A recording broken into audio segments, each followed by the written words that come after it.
तो एक बार एक राज्य में एक रानी होती है, जिस रानी का नियम होता है कि वो अपना एक खास कीमती मनपसंद हार हमेशा अपने गले में पहन के रखती है, चाहे कोई भी गहना पहने। और उसका नियम होता है कि केवल स्नान करते समय वो पहले उसे उतार करके जाती है, बाकी हर समय वो उसके गले में रहता है। एक दिन जब वो स्नान करके वापस आती है और जिस जगह पर वो रोज हार रखती है वहाँ हाथ से ढूंढती है, देखती है तो हार वहाँ पर नहीं है। आज वो बेचैन हो जाती है, इधर उधर सब जगह वो ढूंढ लेती है पर हार कहीं भी नहीं मिलता। सिपाहियों को, दास दासियों को, सब लोग ढूंढने के लिए लग जाते हैं, पूरे राजमहल में ढूंढने लग जाते हैं कि रानी कहाँ कहाँ गई थी, जहाँ जहाँ हार हो सकता है। पर सुबह से शाम हो गई, हार किसी को भी नहीं मिला और रानी निराश होकर के बैठ जाती है कि शायद मेरा हार कोई ने चुरा लिया, कहीं पर खो गया, अब वो मुझे नहीं मिलेगा। इतने में एक बुढ़िया आती है और वो बुढ़िया आकर के बोलती है कि रानी क्या हुआ, आप इतने निराश क्यों दिख रहे हो। रानी आगे से बोलती है क्योंकि मेरा जो खास कीमती हार है वो हार सुबह से नहीं मिल रहा है, पता नहीं कहाँ खो गया। वो बुढ़िया कहती है कि रानी हार तो आपके गले में ही है। शिव बाबा ने आज की मुरली में कहा कि तुम सभी का स्वधर्म क्या है, शांति, और वो शांति तुम्हारे गले का हार है। परंतु इस कली काल के अंदर हम सभी मनुष्य आत्माओं के साथ क्या हो गया, शांति का हार तो हमारे गले में ही है। माना स्वधर्म, ये धर्म, ये गुण, ये विशेषता मेरे भीतर ही है, खजाना। लेकिन कुछ व्यक्तियों में हम इसको ढूंढते हैं, कुछ साधनों में ढूंढते हैं, या कुछ वैभवों में हम ढूंढते हैं। तो वहां पर शांति को ढूंढने के लिए तो जाते हैं, चीजों को लेते हैं, लेकिन ऐसा ही संसार का कोई मार्केट, कोई दुकान, कोई बाजार, कोई इंसान नहीं है जिससे हमको शांति की प्राप्ति हो सके, क्योंकि शांति तो गले का हार है, वो तो अंदर है, बाहर नहीं, उसके लिए अंदर जाना पड़ेगा। आज 23 जून 2026 है और बाबा ने कहा, मीठे बच्चे तुम महान सौभाग्यशाली हो, क्योंकि तुम्हें भगवान वो पढ़ाई पढ़ाते हैं जो अब तक किसी ऋषि मुनि ने भी नहीं पढ़ी। तुम महान सौभाग्यशाली हो क्योंकि तुम्हें भगवान वो पढ़ाई पढ़ाते हैं जो अब तक किसी ऋषि मुनि ने भी नहीं पढ़ी। प्रश्न है, ड्रामा की कौन सी भावी तुम बच्चे जानते हो, दुनिया के मनुष्य नहीं, कि आगे क्या होने वाला है। भावी का मतलब भविष्य में आगे क्या होने वाला है, वो तुम बच्चे जानते हो, दुनिया के मनुष्य नहीं। उत्तर, तुम जानते हो इस रुद्र ज्ञान यज्ञ से विनाश ज्वाला प्रज्वलित हुई है।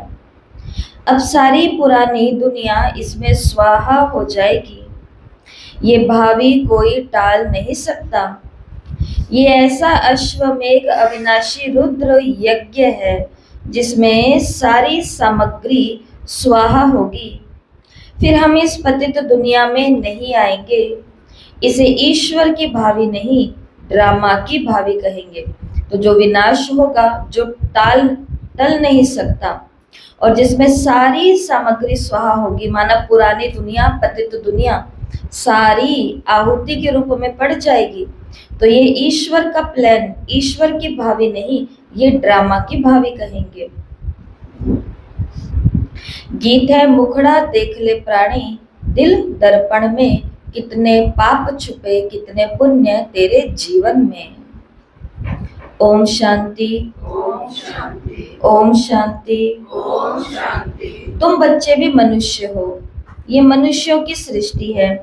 इस समय तुम ब्राह्मण धर्म के मनुष्य बने हो। बाप शिक्षा देते हैं आत्माओं को। आत्मा को भी अपने स्वधर्म का पता है कि हम आत्मा इस शरीर को चलाने वाली हैं। आत्मा का ये रथ है, जैसे बाप इस रथ पर आकर के सवार हुए हैं, तुम्हारी आत्मा भी इस रथ पर सवार है। सिर्फ आत्मा को ये ज्ञान भूल गया है कि हम आत्मा शांत स्वरूप हैं। हमारे रहने का स्थान ही मूल वतन है। ये शरीर हमको यहाँ मिलता है। ऐसे ऐसे अपने साथ बातें करनी है। बाप कहते हैं तुम आत्मा शांत स्वरूप हो। अगर तुम चाहो हम शांति में बैठे तो अपने को आत्मा समझ शांति धाम के निवासी समझो। शांति की अनुभूति करनी है तो उसके लिए शांत स्थान पर खुद को बिठाना है, शांति से वहां बैठना है और अपने को आत्मा समझ के शांति धाम का निवासी समझना है। थोड़ा समय शांति में बैठ सकते हो। मनुष्य शांति ही मांगते हैं, मन को शांति चाहिए, ये आत्मा ने कहा। परंतु मनुष्य ये नहीं जानते कि मैं आत्मा हूं, ये भूल गए हैं। शांति की तो खोज है, पर शांति का उद्गम कहाँ है? तो वो है आत्मा।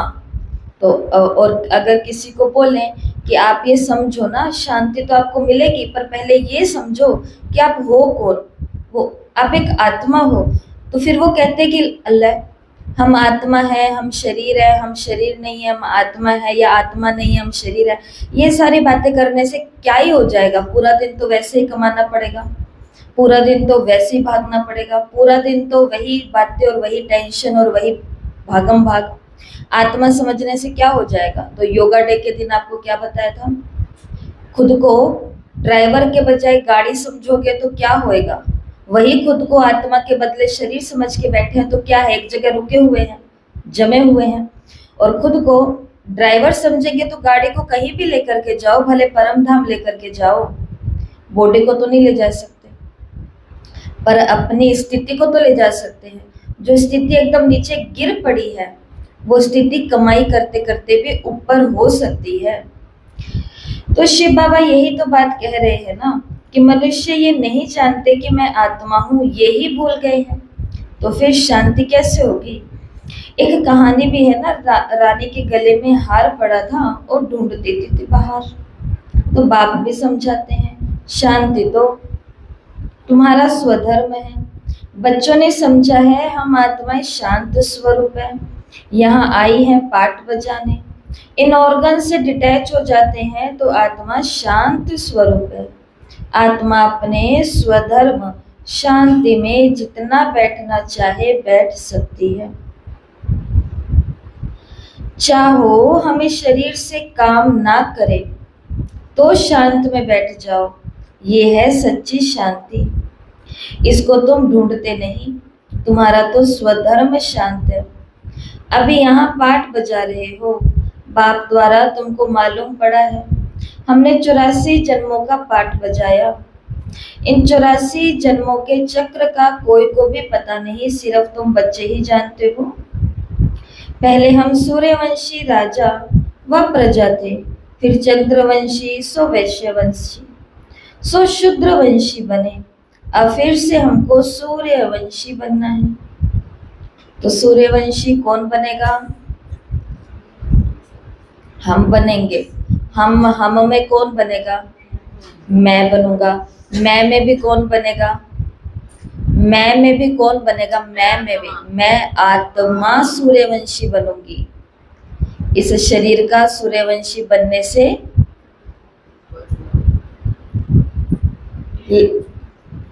विशेष लेना देना नहीं है। वो तो आत्मा जब सूर्यवंशी बनने का पुरुषार्थ करेगी तो वो इस बॉडी को भी उसी काम में लगा देगी। तो बनूंगी तो कौन? बनने का लक्ष्य किसका है और बनते भी कौन हूँ? चंद्रवंशी बने, वैश्यवंशी बने।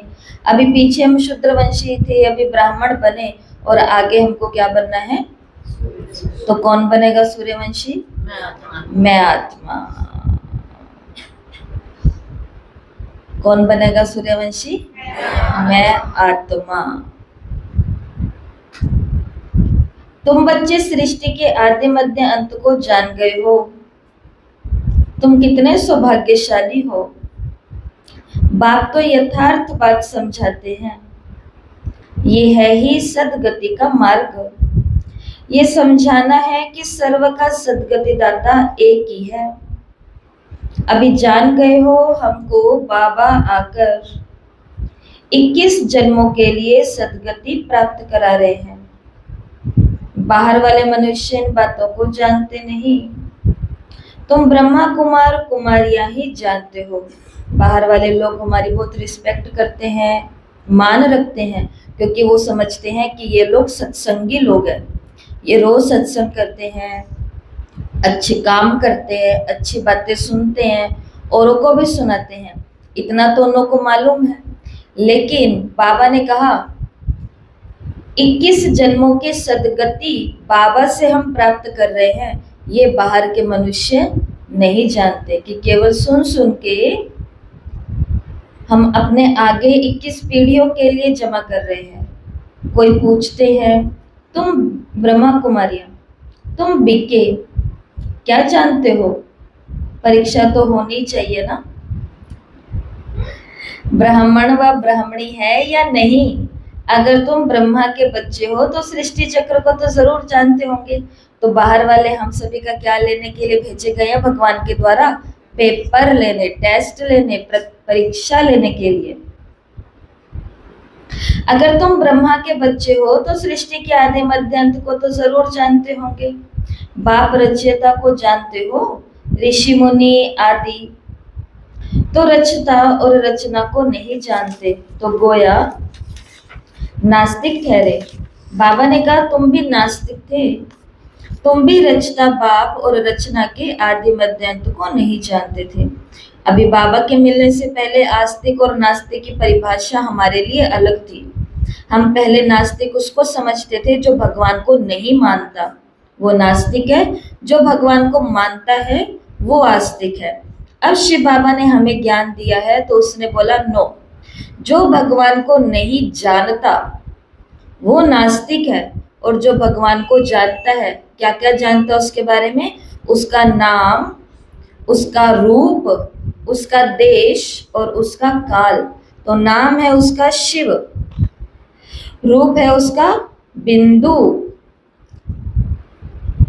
देश है उसका परम धाम, काल माना समय उसका, और हमारे मिलने का समय कौन सा है? और वो है पुरुषोत्तम संगम युग। और जब हम नास्तिक थे तो हमसे कोई पूछे कि भगवान का नाम क्या है, तो हम क्या बता सकते थे? बहुत सारे नाम बता करके कहते थे सब उसके ही तो नाम है। उसका रूप क्या है? तो ये भी बोल सकते थे कि आप खुद को देखो, हमें देखो, पेड़ पंछी जीव जंतु इन सबको देखो, सबके अंदर वो है, सब उसी के तो रूप है। उसका देश कहाँ है? तो वो तो घट घट का वासी है। और अगली कौन सी पॉइंट थी? उसका काल, उसका समय, तो वो 24 अवतार लेता है, वो तो आता है। तो बाबा ने इसलिए कहा कि पहले तुम भी क्या थे? नास्तिक थे। तो अभी हमको एक्यूरेट पता है ना बाप का नाम क्या है, जैसे इधर के पिताजी का पता होता है, उसका गुण धर्म क्या है, उसका रूप रंग क्या है, वो देश काल क्या है। तुम भी रचयिता बाप और रचना के आदि मध्य अंत को नहीं जानते थे। स्कूल में पहले अनपढ़ ही आते हैं या ABCD सीख के आते हैं? सब अनपढ़ आते हैं स्कूल के अंदर। स्कूल में पहले अनपढ़ ही आते हैं, फिर कहेंगे स्कूल में ये पढ़ा है। अभी तुम हो ईश्वरीय पढ़ाई में, तो कौन है हम सभी? ईश्वरीय स्टूडेंट है ना हम सभी, क्योंकि हम ईश्वरीय पढ़ाई में हैं। परम पिता परमात्मा तुमको पढ़ा रहे हैं, ये बुद्धि में समझना चाहिए। रचता तो एक शिव बाबा ही है। रुद्र ने ज्ञान यज्ञ रचा, ये शास्त्रों में भी है। अब रुद्र और शिव परमात्मा में कोई फर्क नहीं है। ये भी है कि रुद्र ज्ञान यज्ञ से विनाश ज्वाला निकली, सिर्फ रुद्र शिव की जगह श्री कृष्ण का नाम डाल दिया है। वही गीता कहते हैं इस ज्ञान यज्ञ से विनाश ज्वाला प्रज्वलित हुई। तो स्वराज्य के लिए ये ज्ञान यज्ञ है, इसमें पुरानी दुनिया स्वाहा होनी है। यज्ञ में सारी आहुति अर्थात सामग्री डालते हैं, सब स्वाहा कर देते हैं। तो इस रुद्र ज्ञान यज्ञ में सारी पुरानी दुनिया स्वाहा हो जाएगी। तुम अब राजयोग सीख रहे हो, इस पतित दुनिया में फिर नहीं आएंगे, ये दुनिया फिर खत्म हो जानी है। तुम जानते हो नेचुरल क्लैमिटीज आदि सब होंगी, ये सारी नॉलेज अभी तुम्हारी बुद्धि में बैठनी चाहिए। शिव बाबा कहते हैं मेरी बुद्धि में सारा ज्ञान है। नॉलेज कौन सी बैठनी चाहिए कि दुनिया अब खत्म भी होगी, क्योंकि दुनिया में कुछ ऊपर नीचे देखते हैं तो बाबा को कहते हैं कि बाबा ये क्या हो रहा है। तो बाबा को क्या कहे ये क्या हो रहा है। बाबा ने तो हमें अनपढ़ों को पढ़ाया है कि दुनिया अब जाने वाली है, हमें पता था ये। हमें थोड़ी ना, अभी तो 40,000 साल पड़े हैं, हम तो ऐसे ही सोच रहे थे कलयुग तो अभी बच्चा है। लेकिन बाबा ने कहा बुद्धि में ये सारा ज्ञान होना चाहिए कि नेचुरल क्लाइमेटिस, प्राकृतिक आपदाएं भी होंगी, पुरानी दुनिया का विनाश भी होएगा। बाप सत्य है, चैतन्य है, ज्ञान का सागर है, सृष्टि के आदि मध्य अंत को जानते हैं। ऋषि मुनि तो कहते हैं कि हम रचता और रचना को नहीं जानते। तुमसे कोई पूछेंगे तुमको क्या मिलता है, क्यों रोज रोज सुबह सुबह वहां जाते हो, क्या मिलता है तुमको वहां जाके। घर बैठ के कर लिया करो, क्या मिलता है बताओ। भगवान से हमें ज्ञान मिलता है, शक्तियां मिलती है, नॉलेज मिलती है, पावर है, खुशी मिलती है, वर्षा मिलता है। और बताओ भाई क्या मिलता है आपको, क्या नहीं मिलता। संसार में रहना कैसे वो हम पहले जाके सीखते हैं सुबह सुबह। तो बाबा ने कहा तुमसे पूछेंगे तुमको क्या मिलता है, बोलो। जिसको बड़े बड़े ऋषि मुनि कहते आए कि हम रचता और रचना के आदि मध्य अंत को नहीं जानते, सो हम जानते हैं। नेति नेति कहते हैं ना, वो कहते थे नेति नेति, उसका पार नहीं पा सकते, उसका अंत नहीं जान सकते, तो वो हम जानते हैं। रचता बाप के सिवाय रचना के आदि मध्य अंत का राज कोई समझा नहीं सकता, रचता ही समझाएंगे। तुमको मालूम है मक्खियों की भी रानी होती है, रानी के साथ पीछे पीछे सब मक्खियां जाती है। माँ, वो क्या होती है, सबकी माँ होती है। रानी अर्थात माँ के साथ उनका कितना संबंध है, तो जहां जहां रानी मक्खी जाएगी वहां वहां सारी मक्खियां उसके पीछे पीछे चली जाएगी। तो कौन है हमारी माँ। इन मक्खियों की, संसार की 850 करोड़ मक्खियां हैं, इन सब की रानी मक्खी कौन है, शिव बाबा। वो जाएगी माँ परमात्मा, तो सब उसके पीछे पीछे जाएंगे। बेहद का बाप भी आते हैं तो सभी बच्चों को साथ ले जाते हैं। तुम जानते हो बाबा आया हुआ है, हम आत्माओं को साथ ले जाएंगे शांति धाम में। फिर से हमारा सत्य का पाठ शुरू होगा, जिस पाठ बजाने के लिए तुम ये देवी देवता पद पा रहे हो। यहाँ तुम आते ही हो मनुष्य से देवता पद पाने।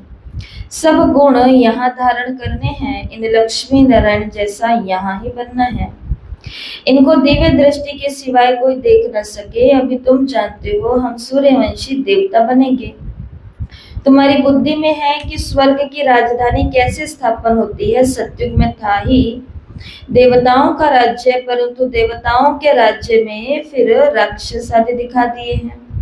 ये कोई भी जानता नहीं कि भारत कितना पवित्र था। महिमा भी गाते हैं सर्वगुण संपन्न, उन्हों के आगे माथा भी टेकते हैं। मंदिर भी बहुत बने हुए हैं, परंतु ये नहीं पता कि आदि सनातन देवी देवता धर्म सत्युग का कब और कैसे स्थापन हुआ। भारत जो इतना ऊंच था वो नीच कैसे बना, ये किसी को भी पता नहीं। कहते हैं ये भावी बनी बनाई है। बाबा ने पूछा किसकी भावी है, वो नहीं समझते। तो भावी किसकी समझते, ईश्वर की। सब उसकी लीला है, सब उसने सोचा हुआ है, सब उसने फिक्स किया हुआ है। बाबा ने कहा सिर्फ कह देते हैं ईश्वर की भावी है। ड्रामा कहने से ड्रामा के आदि मध्य अंत को जानना चाहिए। सिर्फ किताब पढ़ने से ड्रामा का पता नहीं पड़ सकता, जब तक जाकर कोई ड्रामा देखे ना। जैसे अखबार में भी पढ़ा था एक श्री कृष्ण चरित्र का ड्रामा बना हुआ है, परंतु देखने बिगर कोई समझ थोड़ी सकता है। देखेंगे तब समझेंगे, ड्रामा में ये सब होना है। तुम बच्चे भी ड्रामा को अभी समझते हो। मनुष्य कहते हैं वर्ल्ड की हिस्ट्री, ज्योग्राफी का ये चक्र फिरता रहता है, परंतु कैसे फिरता है ये किसी को पता नहीं। नाम भी लिखे हुए हैं, सतयुग, त्रेता, द्वापर, कलयुग, फिर संगम युग। तो गोले का चित्र जो है सृष्टि चक्र का, तो उसमें नाम लिखा हुआ है सतयुग, त्रेता, द्वापर, कलयुग, परंतु मनुष्यों ने समझ लिया है युगे युगे आते हैं। तो भगवान युगे युगे नहीं आते, वो दो युगों के बीच में आता है, संगम पर आता है, लेकिन वो बाकी संगम पर नहीं आता। सतयुग और त्रेता के बीच वाला टाइम होगा संगम, जहां वो जा रहा होगा, और त्रेता युग आ रहा होगा, वहां भी भगवान नहीं आएगा। त्रेता और द्वापर के बीच का संगम होगा, वहां भी वो नहीं आएगा। द्वापर और कलयुग का संगम होगा, वहां पर भी वो नहीं आएगा। कलयुग और सतयुग का संगम होगा, वो वहां पर आएगा, और फिर गाया जाएगा चढ़ती कला तेरे भाने सर्व का भला। उतरने के समय वो नहीं आएगा, नहीं तो फिर लोग क्या कहेंगे, संसार क्या कहेगा कि भगवान आया, इतना बड़ा ज्ञान सुनाया, और फिर उसके बाद कलयुगी तो आ गया। इसलिए बाबा कहते हैं कि गीता का ज्ञान द्वापर में नहीं, गीता का ज्ञान कलयुग अंत में सुनाया गया। और जिस ज्ञान को सुनने से जिन्होंने ज्ञान सुना वो आत्माएं चढ़ती कला माना सतयुग में चली गई, सुखी हो गई। बाबा ने कहा मनुष्य ने समझ लिया है कि युगे युगे आते हैं, सतयुग त्रेता का भी संगम होता है, परंतु उस संगम का कोई महत्व नहीं है, वहां तो कुछ होता नहीं, ये बातें तुम जानते हो। सतयुगी सूर्यवंशियों ने फिर चंद्रवंशियों को राज्य कैसे दिया? ऐसे नहीं कि चंद्रवंशियों ने सूर्यवंशियों पर जीत पाई होगी, नहीं। जो चंद्रवंशी का राज्य होता है तो सूर्यवंशी राजा रानी उनको राज्य भाग्य का तिलक दे तख्त पर बिठाते हैं। राजा राम, रानी सीता का टाइटल मिलता है। तो अभी तक टाइटल मिल रहे थे लक्ष्मी नारायण के, तो नारायण राम को राम का टाइटल, राजा राम का टाइटल, और महारानी लक्ष्मी सीता को रानी सीता का टाइटल दे देती हैं, सिंहासन पर बिठाते हैं, तिलक देते हैं।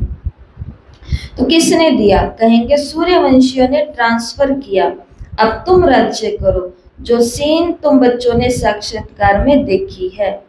संसार में भी ऐसे होता है, जो जिसका राइट हैंड बनता है कई वर्षों तक, वो भले उसकी संतान ना हो, वो भले उसके घर का कोई पोत्रा दोत्रा ना हो, वो भले उसका भाई बंधु या मित्र ना हो, लेकिन अगर वो राइट हैंड है, वो सारी व्यवस्थाओं को समझता है, चलाता है, बढ़ाता है, तो फिर जब उनका समाप्ति का दौर आना शुरू होता है, उससे पहले पहले वो सारी कंपनी किसको दे देते हैं? उनको दे देते हैं। ऐसा ही होता है ना।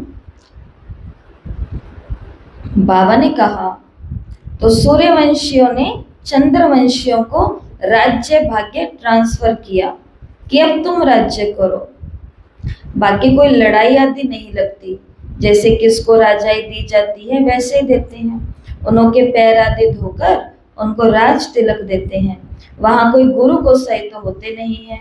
अब तुम बच्चों की बुद्धि में है, हम दैवी स्वभाव वाले बनते हैं। अंडरलाइन करना, सूर्यवंशी तो हमको बनना है और चंद्रवंशी में भी हमको जाना है, लेकिन उसके लिए यहाँ ही करना पड़ेगा। और क्या करना पड़ेगा? अपना स्वभाव दैवी माना देवताओं के जैसा डिवाइन बनाना पड़ेगा। सूर्यवंशी चंद्रवंशी राज्य में हम कितने सुखी होंगे। बाबा हमको दुख से निकाल सुख में ले जाते हैं और कोई सुखी ना बना सके। साधु लोग खुद भी चाहते हैं कि हम शांति धाम जाएं। हम चाहते हैं कि फला हमको सुखी बना देंगे, लेकिन वो खुद इंतजार कर रहे हैं कि कब हमारी साधना पूरी हो और भगवान हमको मोक्ष दिलाए, इन जन्म मरण के झंझट से हमको भी निकाले। तो जो खुद निकलना चाहते हैं, बाबा ने कहा वो आपको कैसे निकाल पाएंगे? निकाल तो वही पाएगा जो खुद कभी फंसा ही नहीं है। और कौन है वो? मात्र एक ही है। इसलिए उसकी जो प्रतिमूर्ति है शिवलिंग ज्योतिर्लिंगम, उसकी कभी चारों तरफ फेरी नहीं लगती है, क्योंकि वो कहता है मैं जन्म मरण के चक्र में नहीं आता। इसलिए हर आत्मा उसको याद करती है। जब जब अपन दुखी होते हैं तब तक क्या कहते हैं? हे भगवान चलो, या बाबा, कि बाबा निकालो इन सब से।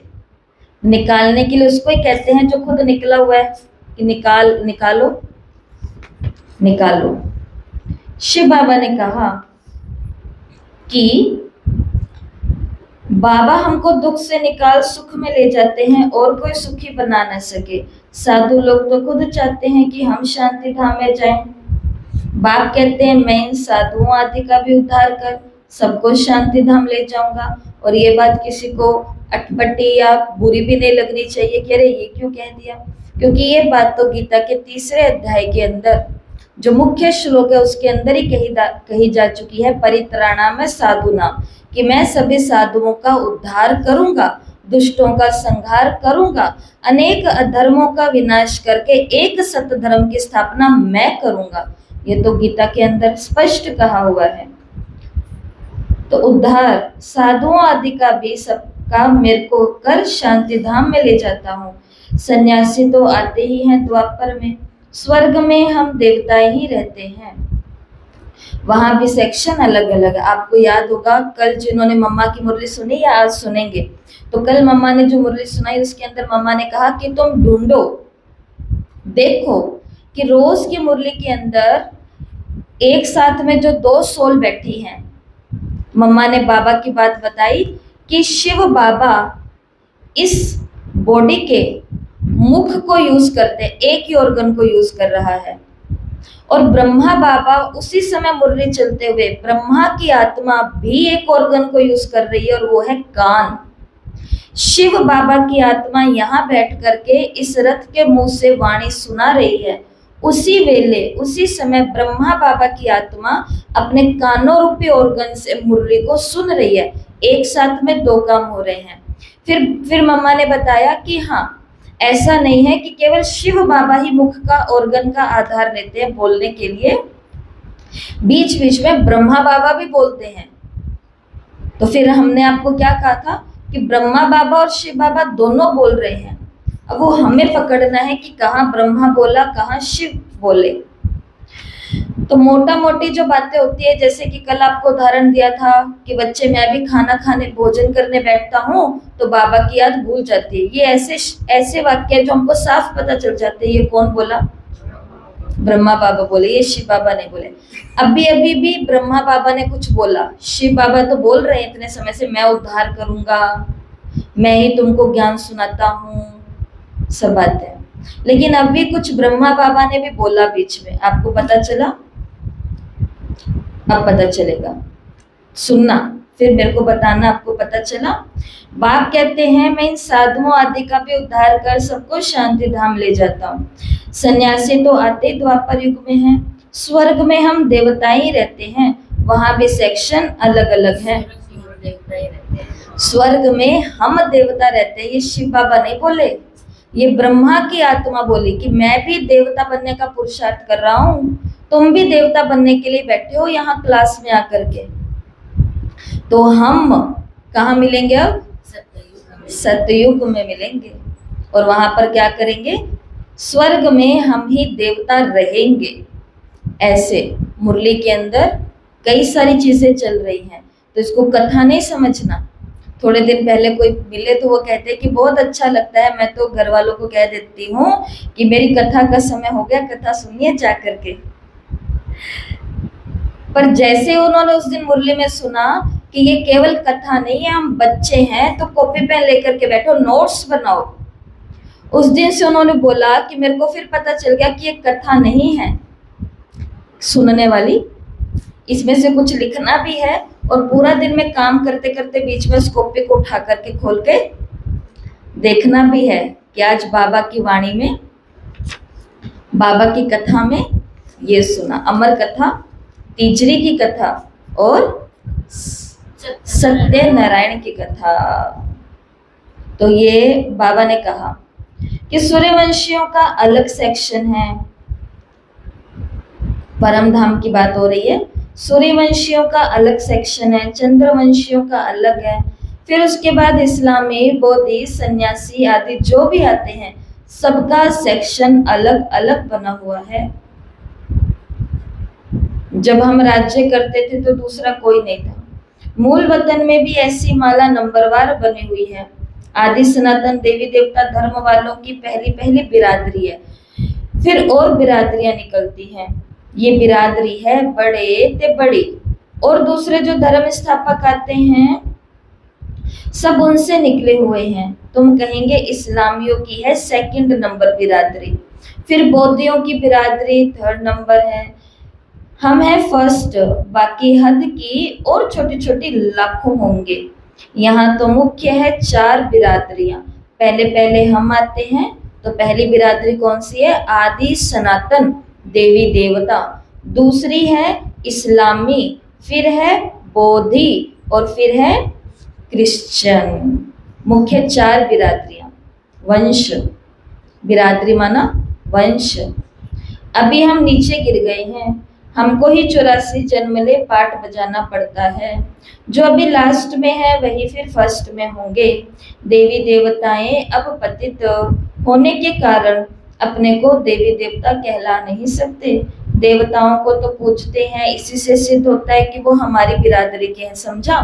मानो हमारे घर में हमने अपने घर के बड़ों की, दादा दादी, नाना नानी, या ऐसे कई लोग होते हैं जिन्होंने शरीर छोड़ दिया है, अपने बड़ों की हम तस्वीर लगा के रखते हैं।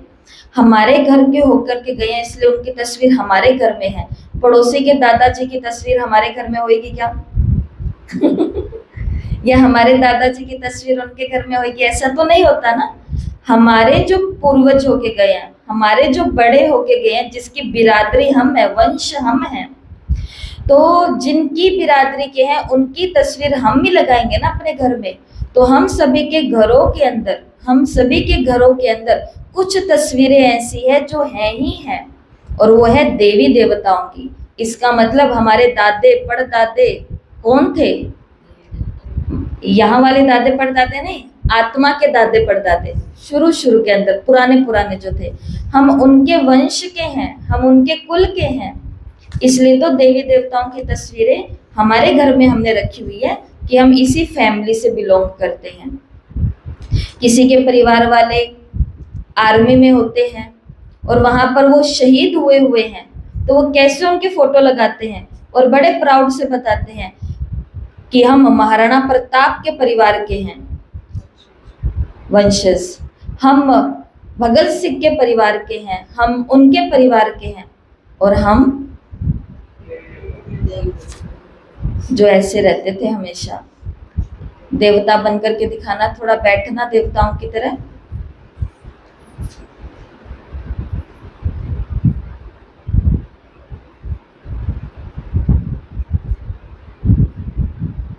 ऐसे थे ना, शांति आई अंदर। और अब थोड़े से ऐसे बन, थोड़े से लेवता बनना, कुछ नहीं है, खत्म। हम सभी क्या बन चुके हैं? कल इतने सुंदर पीस ऑफ माइंड ने एक कुछ सेकंड की वीडियो बनाई हुई थी, उसके अंदर 2 हिस्से थे। वो है ना डाउनलोड नहीं हुई, नहीं तो मैं आपको भेजती, पर भेजूंगी मैं आपको ढूंढ के कैसे भी। उसके अंदर 2 हिस्से थे। एक जगह एक कार्टून, दोनों कार्टून ही है, एक बच्चा बैठा हुआ है, सेम बच्चा वो इधर है। ऊपर लिखा हुआ है कि जब हम योग करते हैं उस समय हमें क्या महसूस होता है। एक जगह लिखा हुआ है मेंटली, मानसिक रूप में, एक जगह लिखा हुआ है फिजिकली, फिजिकल रूप में। तो जहाँ फिजिकली लिखा हुआ है तो वहां पर वो बच्चा ऐसे बैठा हुआ है, एकदम शांत, योग लगाते समय। तो शरीर तो ऐसा है, लेकिन उसके मन की स्थिति कैसी है? तो वो पास वाली फोटो में है, बाबा का गीत बज रहा है तो मन अंदर नाच रहा है, तो वो बच्चा नाच रहा है। ऐसे बाबा के गीत बजते हैं। तो शरीर तो हमारा बैठा हुआ रहता है, लेकिन अंदर में आत्मा डांस करती है कि नहीं करती? ऐसे ऐसे। तो वही बात है, जैसा हम देखते हैं, चलते हैं, खाते हैं, सुनते हैं, जिनके संग में रहते हैं, आत्मा अंदर से वैसी हो जाती है। तो बाबा ने आज हमको ये याद करा दिया कि हम क्योंकि पतित बन गए हैं, इस कारण से हम खुद को देवता नहीं कहलाते। बाकी देवताओं की पूजा तो करते, इससे सिद्ध होता कि हम उनकी बिरादरी के हैं। कितनी खुशी की बात है ये ना। सिख लोग गुरु नानक को मानते हैं, उनकी बिरादरी के हैं। सत्युग में पहला नंबर हमारी बिरादरी है, उनसे ऊंच बिरादरी और कोई होती नहीं। हम ऊंच से ऊंच बिरादरी वाले हैं। इस अभिमान में रहना, शुद्ध अहंकार में रहना कि हम ऊंची बिरादरी वाले लोग हैं, हम सबसे जास्ती सुख भोगते हैं और फिर वही कंगाल बन जाते हैं।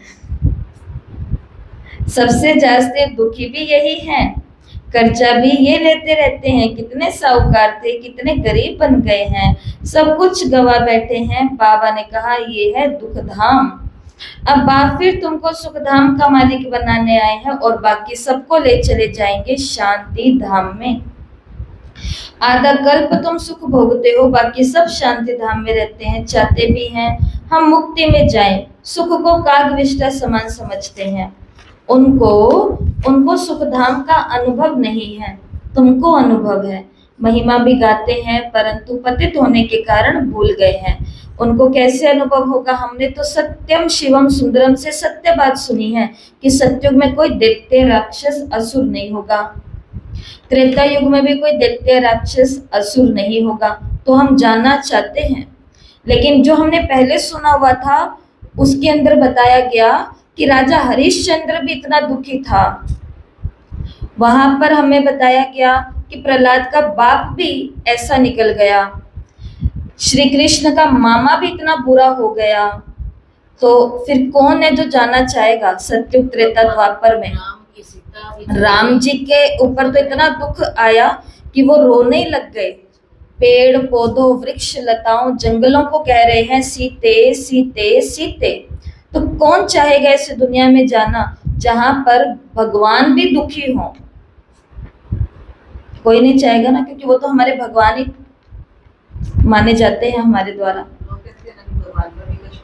कष्ट आया था तो कल मम्मा ने मुरली में बोला, ऐसी बातें थोड़े शरीर को मन को थोड़ा ठंडा कर देती है, लेकिन वास्तव में ये बातें सत्य नहीं है। अब वो क्यों नहीं जाना चाहते सुख धाम में? क्योंकि उनको ये जानकारी नहीं है। तो वो क्या चाहते हैं? भगवान से मुक्ति, शांति चाहते हैं। तुमको तो भी अनुभव है ना, महिमा भी गाते हैं परंतु पतित होने के कारण भूल गए हैं। अब बाप याद दिलाते हैं, हे भारतवासी तुम देवी देवता धर्म के हो, द्वापर से नाम बदली कर दिया है, देवता धर्म वाले ही पतित बन गए हैं। गाते भी रहते हैं, हे पतित पावन आओ। बाप ने बताया है तुम कितने जन्म पावन दुनिया में थे, कितने जन्म पतित दुनिया में हो, अब फिर पावन दुनिया में जाना है। ये पाठशालाओं की पाठशाला है, यज्ञों का यज्ञ है, सारी पुरानी दुनिया इसमें स्वाहा होनी है। होलिका जलाते, ये सब पर्व आदि अभी के हैं। आत्मा चली जाएगी, बाकी शरीर खत्म होगा। तो उधर क्या करते हैं?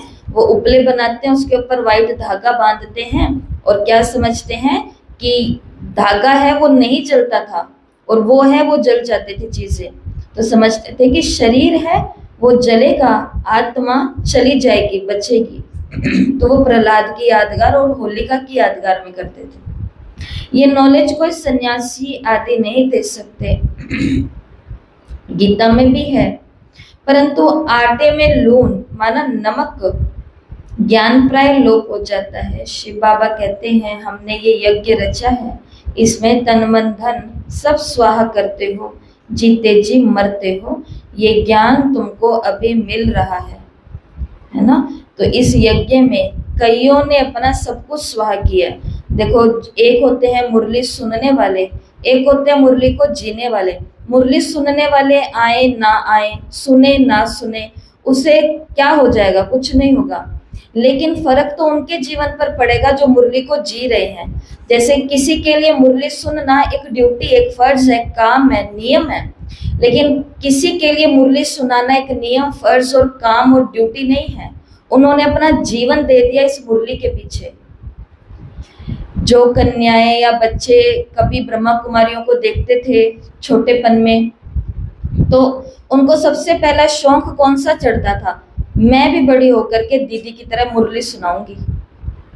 ये थोड़ी ना पता था कि मुरली सुनाने का मतलब है इस यज्ञ के अंदर ब्रह्मा कुमारी संस्था जो है, इस अविनाशी रुद्र गीता ज्ञान यज्ञ के अंदर तन को, मन को और जो धन आपके पास आएगा उसको अपने हक में ना लगा करके उस, या फिर आपके हक में जो आपको आपके माँ बाप ने दिया है शादी के खर्चे के लिए, मकान के लिए, कपड़ों के लिए, चीजें, फैशन, साधनों के लिए, वो सारा किधर होगा, यज्ञ में होगा। तो कईयों कईयों के लिए, इसलिए तो कई लोग हैं वो इस बात को मजाक समझ लेते हैं। सेंटर गए तो गए, नहीं तो नहीं गए, सेवा करी तो करी, नहीं तो नहीं करी, दान किया तो किया, नहीं तो बातें बना दी, यहाँ पर भी, यहाँ पर भी, यहाँ पर भी। कारण क्योंकि उनके जीवन को फर्क नहीं पड़ेगा, उन्होंने इस यज्ञ में जीवन दिया नहीं है। फर्क किनको पड़ता है, जिन्होंने लाइफ को चेंज किया है, हमने अपने रूटीन को चेंज किया है। कई होते हैं जिन्होंने अपने केवल रूटीन को चेंज किया, पहले 8 बजे उठते थे, अब 5 बजे उठते हैं, 4 बजे उठते हैं और मुरली सुन लेते हैं। बाकी वैसे ही गुस्सा कर रहे हैं, वैसे ही लोभ कर रहे हैं, वैसे ही विकार में जा रहे हैं, वैसे ही खा रहे हैं, बस रूटीन चेंज किया मानो। लेकिन कईयों ने अपना पूरा लाइफ चेंज की है। एक ब्रह्मा कुमारी को देखेंगे तो वो क्या सोचेंगे, सारी ब्रह्मा कुमारी ऐसी होती हैं। इसका मतलब उनका जीवन कईयों के साथ में जुड़ा हुआ है। इसलिए बाबा ने मुरली के लास्ट पेज की तीसरी चौथी लाइन में कहा कि ये जहां हम बैठे हैं ना आकर के, ये यज्ञों का यज्ञ है, पाठशालाओं की पाठशाला है। कारण क्योंकि इसमें तन मन धन सब स्वाहा करने वाले बैठे हैं यहाँ पर। इसके लिए आने वाले लोगों की बहुत बड़ी रिस्पॉन्सिबिलिटी है, जो रोज क्लास सुनने के लिए आते हैं। उनके खुद के कर्म से वो बुरे बने, ये उनकी तकदीर। लेकिन हमें ऐसा कोई भी बर्ताव बाहर जाके नहीं करना जिसके कारण किसी के जीवन पर कोई आंच आ जाए, क्योंकि हमने अपना रूटीन चेंज किया है, उन्होंने अपनी लाइफ को दे दिया पूरा। इसके लिए कोई ऐसी बात बाहर जाके नहीं बोलनी, कुछ ऐसा नहीं करना जिसके कारण किसी की जिंदगी बिगड़ जाए। बाकी मैं खुद ही कुछ बुरा कर रही हूं तो बिगड़ेगी, वो तो मेरे खुद के कर्म है। शिव बाबा ने बहुत सुंदर यहाँ पर हम सभी को शिक्षा दी है। देखो ध्यान से सुनना, फिर से बोल रही हूँ, मुरली की लास्ट लाइन है, क्योंकि हम बच्चों से ये पाप और ये विकर्म हो जाते हैं, बाकी तो हम बहुत अच्छे बन गए हैं। शिव बाबा कहते हैं, ये मैंने यज्ञ रचा है, इसमें तन मन धन सब तुम स्वाहा करते हो, जीते जी मरते हो। मरे हैं यहाँ पर कई, इसके लिए अपने लिए नहीं तो उनके लिए थोड़ा सोच लो। ऐसे कोई ग्रुप हमको बाहर नहीं बनाने, ऐसी कोई चर्चाएं हमको अपनी सहेलियों के साथ नहीं करनी। हमें तो 1-2 मिनट का, 10-15 मिनट का मजे आते हैं उनके साथ बातें करके। हमारे सेंटर में ये हो रहा है, हमारे सेंटर में ये हो रहा है, हमारी दीदी ने आज ऐसा कह दिया, हमारी दीदी ने, वो उनके कर्म भुगतेंगे वो भी। मैं जो बोल रही हूँ वो मेरे को भुगतना पड़ेगा, लेकिन मुझे ऐसी गोष्ठियां नहीं लगानी, मुझे ऐसे ग्रुप का हिस्सा नहीं बनना जिसके कारण किसी के जीवन पर कोई आंच आए, कलंक लगे। ऐसा नहीं करना, बचना इन बातों से। ये ज्ञान तुमको अभी मिल रहा है, ये है ज्ञान। ज्ञान में चलना ये नहीं है। ज्ञान में चलने का मतलब है कोई भी काम करो तो नॉलेज के साथ करो, कि मेरे 1-2 मिनट का मजा किसी के जीवन के लिए सजा बन सकती है। ये है ज्ञान जो अभी तुमको मिल रहा है। अच्छा, मीठे मीठे सिकिलते बच्चों प्रति माता पिता बाप दादा का याद प्यार और गुड मॉर्निंग। रूहानी बाप की रूहानी बच्चों को नमस्ते। हम रूहानी बच्चों की रूहानी माता पिता बाप दादा को याद प्यार नमस्ते, गुड मॉर्निंग, ओम शांति। शुक्रिया बाबा, शुक्रिया, वाह बाबा वाह। धारणा के लिए मुख्य सार। पहला, अपना स्वभाव पहला, सुख धाम में जाने के लिए अपना दैवी स्वभाव बनाना है। ड्रामा के आदि मध्य अंत के राज को बुद्धि में रख हर्षित रहना है। सबको यही राज समझाना है।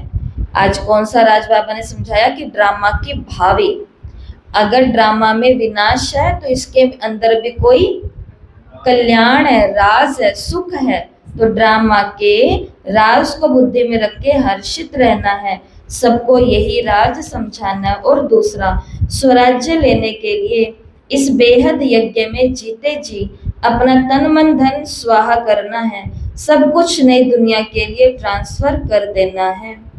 वरदान है, अपने मस्तक द्वारा तीसरे नेत्र का साक्षात्कार कराने वाले सच्चे योगी भव। अपने मस्तक द्वारा तीसरे नेत्र का साक्षात्कार कराने वाले सच्चे योगी भव। यादगार में योगी के मस्तक पर तीसरा नेत्र दिखाते हैं। आप सच्चे योगी बच्चे भी अपने मस्तक द्वारा तीसरे नेत्र का साक्षात्कार कराने के लिए सदा बुद्धि द्वारा एक बाप के संग में रहो। एक बाप दूसरे हम, तीसरा ना कोई। जब ऐसी स्थिति होगी तब तीसरे नेत्र का साक्षात्कार होगा। तीसरा चाहिए ही नहीं अपन को। तीन तिगाड़ा वो इसलिए कहा गया है, बाकी उस तीन तिगाड़े के लिए नहीं कि तीन रोटियां खा ली तो कोई काम बिगड़ जाएगा। सेवा करने के लिए तीन जने चले गए, सेवा करने के लिए तीन जने चले गए तो नहीं भाई तीन तिगाड़ा काम बिगड़ा। ऐसे वाले कारनामे हम बहुत कर चुके हैं, पर वो तीन के कारण नहीं बिगड़े, वो हमारे कर्मों के कारण बिगड़े। तीन, एक मैं हूं, एक मेरा बाबा है, तीसरा कोई नहीं है। अब जो ये तीसरे बीच में आ रहे हैं ना, इनको भी दूसरे के पास भेज दो। एक मैं, दूसरा बाबा। तुम तीसरे भी किसके बन जाओ? दूसरे के बनो। और वो दूसरा कौन है? एक मैं हूं और दूसरा कौन है? बाबा है। तो यहाँ पर तीसरा आएगा तो हमारे काम बिगड़ेंगे। ये योग, ये साधना, ये तपस्या, ये दान, ये पुण्य, ये सेवाएं, ये मुरलियां, सबके अंदर तीसरा आने के बाद तीसरा नेत्र भी नहीं खुलता।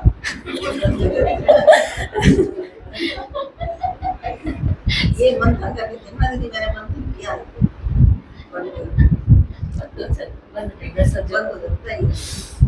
ये तो बात विचार वाली ही है। जो गहराई में जाएगा वो सोचेगा। तीसरा नहीं चाहिए अपन को।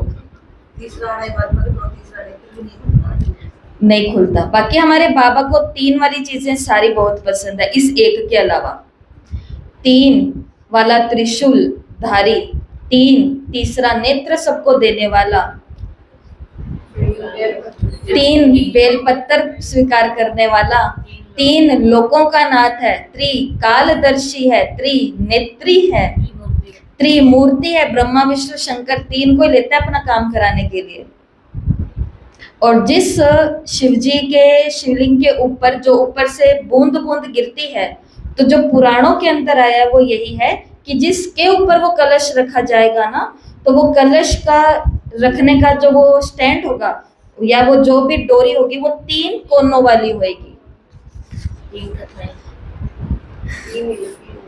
तीन ही लकीरें, वाह, तीन ही लकीरें हैं शिवलिंग के अंदर। तो वो तीन पसंद है। बस ये वाला तीन शिव बाबा कहते हैं ना ही लेके आओ। जब ऐसी स्थिति होगी तब तीसरे नेत्र का सबको साक्षात्कार होगा। अगर बुद्धि में कोई तीसरा आ गया तो तीसरा नेत्र बंद हो जाएगा। इसलिए सदैव तीसरा नेत्र खुला रहे। तो इसके लिए याद रखना, तीसरा कोई नहीं। उसके अंदर काम धंधे, एक्स्ट्रा शौक, एक्स्ट्रा एक्स्ट्रा एक्स्ट्रा, इंसान नहीं, हमको इंसान दिखने लग जाते हैं।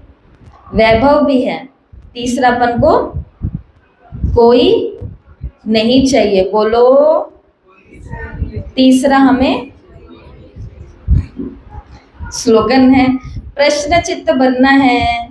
प्रश्न चित्त बनना अर्थात परेशान होना और परेशान करना। प्रश्न चित्त, अंदर प्रश्न उठ रहे हैं, इसका मतलब हम परेशान होंगे और परेशान करेंगे, इसलिए प्रश्न चित्त नहीं। ये है आज के अव्यक्त इशारे। जैसे जो कर्म करता है वैसे उसका नाम भी पड़ता है। कर्म यदि श्रेष्ठ है तो नाम पड़ेगा श्रेष्ठ मणि। श्रेष्ठ मणि बनने के लिए मन, वाणी और कर्म में सरलता के साथ सहनशीलता का गुण आवश्यक है। अगर सरलता है, सहनशीलता नहीं है तो भी श्रेष्ठ नहीं है। इसलिए सरलता और सहनशीलता दोनों साथ साथ चाहिए। आज का स्वमान है, जो सबसे पहली बात बाबा ने आज मुरली में कही, तुम महान सौभाग्यशाली हो। तो आज का स्वमान 21 बार ये सबको लिखना है, मैं महान सौभाग्यशाली आत्मा हूँ। और याद करना जब जब लिखोगे कि क्यों हूं मैं महान सौभाग्यशाली। जो ऋषि मुनि नहीं जान सके वो मैंने जान लिया, जिसको कोई नहीं पा सके उसको मैंने पा लिया, और जिस दुनिया में कोई नहीं जा पाएगा उस दुनिया में जाने का मैं पुरुषार्थ कर रही हूँ अपने दम पर। तो वहां कुछ लोग ही जा पाएंगे। अच्छा, ओम शांति।